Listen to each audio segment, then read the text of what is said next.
الله تعالى خالق الكون ومدبر الأمور يقول إن الله لا يغير ما بقوم حتى يغيروا ما بأنفسهم.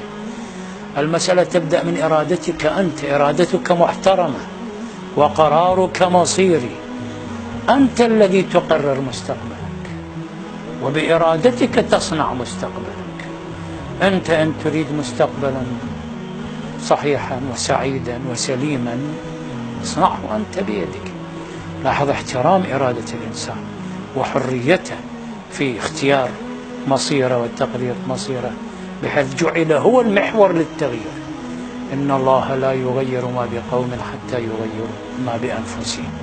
فإذا هو أساء الاختيار ولم يختر المستقبل السعيد له، كما نحن مقبلون على انتخابات في الأيام القليلة القادمة، وبغض النظر طبعا عما يكتنفها من أمور سلبية إيجابية، لكن هي فرصة لأن يصنع الإنسان مستقبله ويختار مستقبله.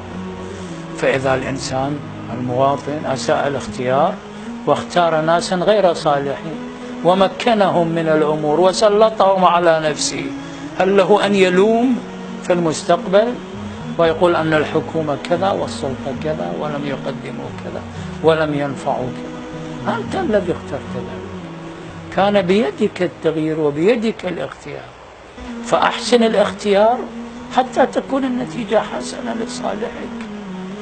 ما معنى أن يختار هكذا اعتباطا وعشوائيا وبدون التثبت وتحقق، ثم لما تحصل النتائج التي لا تكون صالحة يبدأ باللوم؟ لا، هذه هي السنة الإلهية الجارية في عباده. هو الذي يصنع مستقبله، منه تبدأ. لا نقول هو علة تامة كما نقول في المصطلح، لا، هو بالتأكيد إرادة الإنسان وفعله ليست علة تامة، توجد مؤثرات أخرى أيضا، لكن على نحو المقتضي كما يقال هو بنص الآية الشريفة. فلا بد أن نلتفت إذن إلى هذه الحقيقة حينما ندعو ونسأل الله تعالى أن يغير حالنا لا أحسن حالنا على صعيد الفرد، على صعيد أنفسنا، وحالنا على صعيد مجتمعنا، والله يدعونا إلى ذلك. إن لربكم في أيام دهركم نفحات فتعرضوا لها. نفحات أسباب، توجد أسباب الله تعالى وفرها لكم. هذه النفحات الإلهية أسبابها موصولة بأيديكم، تعرضوا لها تنالونها، الله تعالى عارضها عليكم.